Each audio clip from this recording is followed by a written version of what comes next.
Welcome to CareTalk at Health 2019, our special series here at the Health Innovation Conference in Las Vegas. I'm David Williams, president of Health Business Group, and I'm here with Eran Orr.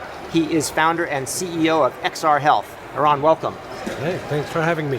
So what is XR? So XR stands for extended reality. That means the entire spectrum from virtual reality, augmented reality, and mixed reality.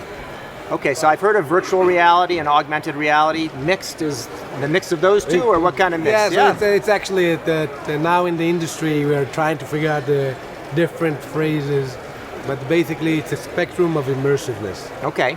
Where VR is fully immersive experience, all the rest is partly immersive, overlay, or different types of digital integration with real life, basically. Okay, so I've seen it's kind of like, I can understand it for like gaming and that kind of thing, but like what's the use for health? Is there a real use case, or is it just like something fun to do while you're waiting for the doctor? So I think that the most important vertical that will be adopting XR will basically be healthcare. We are using today VR and AR for pain distraction, pain management, cognitive rehab and assessment, physical therapy, cognitive behavioral therapy, training of physicians, endless options. So pain distraction, what is that? So I think that's probably the most common use of VR today in the healthcare space.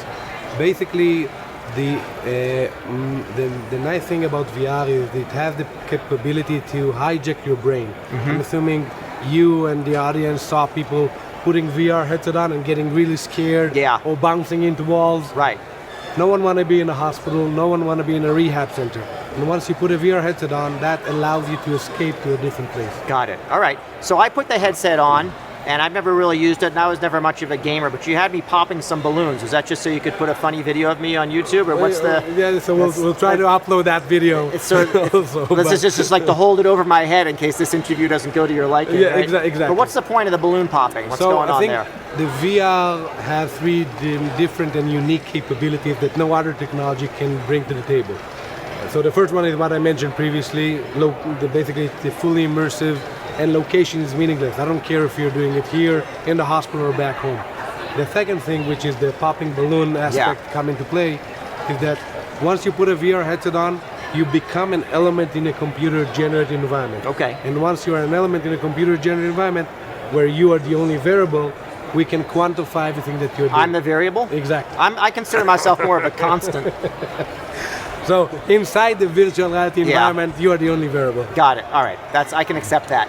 So as long as like I'm the center of the universe, that's how I'll phrase it. Now, so what part of it do you do? Because I put a headset on, but that seemed like a standard headset. So there's the headset, there's the soft. What are the components, and where do you play? So we are a medical device software company, and the FDA refers software as a device, which is a bit confusing. Yeah. But we're using off-the-shelf hardware. You can buy it on Best Buy or Amazon. But our software is how about medical. Walmart? We just seem to be a Walmart guy. Walmart. Is it cheaper there? I don't know. Yeah. Hard to maybe. know. Probably the same. Very politically astute. Yeah. Exactly. And basically, we have medical software for those variety of use cases. The one that you tried is more on the motor function side. Got it. And where we are testing your upper extremities performance. Okay, so it's both like a test of how well I'm doing, and then it's also treatment? Exactly. So it's basically every time that you're engaging in the virtual reality environment, we're analyzing you in a continuous sequence, and that allows us to measure and capture your performance. But the fact that you're inside the virtual reality environment and engaging with those objects also is a training tool for you to get better, during that rehab process or the treatment. So it sounds like it's a medical device, which means you need to go through a regulatory process to get there. So where do you stand in development? Who are you working with? Is this all sort of like an internal thing, or do you have partners that you work with? So we already have 6 applications registered FDA Class 2 as a measurement and exercise device on the FDA records. So class 2, that's like second class? Yeah, so not as good as the first class stuff? So you have 3 Can you get an upgrade? So it's the other way around. You have 3 classes on the FDA. All right. 1 is low risk, 2 is, they present some risk, and low is high risk. and according to what is your claim and what is device supposed to do, that's how the FDA categorizes your device. Okay. So we have, again, FDA registered applications already. In parallel, by the way, we are conducting 20 clinical trials. Wow. To prove. That sounds expensive. It's actually, everything is investigator initiated. Got it. I think most of the academic institutes understand the huge potential that VR can bring to the table. So they're the one initiating those clinical trials because they want to test if that VR or AR can bring additional value to their patients. And so we are conducting those clinical trials in order to prove that VR could also be a replacement for drugs, or even better in some use cases. So, I mean, I'm sure you're biased here, but I'm going to ask you anyway. How big of a deal is VR compared to some other kind of newfangled technologies like AI, machine learning, genomics? Like, where does it fit in? Is it just like kind of a side application? Is it even in the same order of magnitude? What would you say? I think it's like all the other buzzwords that you just mentioned. We need to not confuse ourselves with dreams and what's available today. In all the buzzwords that you just mentioned, I have no doubt that they will make a huge impact 20 years from now. Yeah.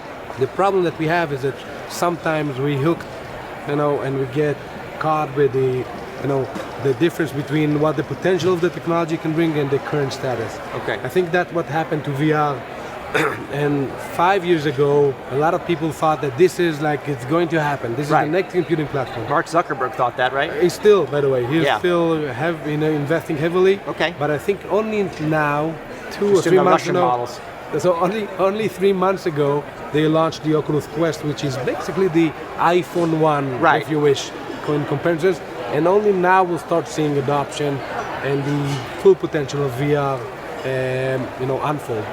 So, Eran, last question. Like, what are you seeing at the show? What are you getting out of being at Health? So I think the nice thing about this show is that you can actually see all the innovators out there across the board. All of us are trying to improve the healthcare system here in the US, and I'm optimistic. I saw very good, promising companies here with a lot of cool tech. And now the only question is if the healthcare facilities, the payers, and all the other organization will play along. That's the only remaining question. Excellent. Yeah. Well, Eran Orr, CEO of XRHealth, I want to thank you for being my guest today. Here at Health 2019, you can watch the entire interview series on your YouTube playlist, or you can listen to it on any podcast service that you like. And remember, most important of all, subscribe to CareTalk on your favorite service so you never miss another episode. Thank you. Thank you. Hey there, listeners. Want more CareTalk? There's more to be had in our other episodes, so be sure to look for those and subscribe to CareTalk on your favorite service.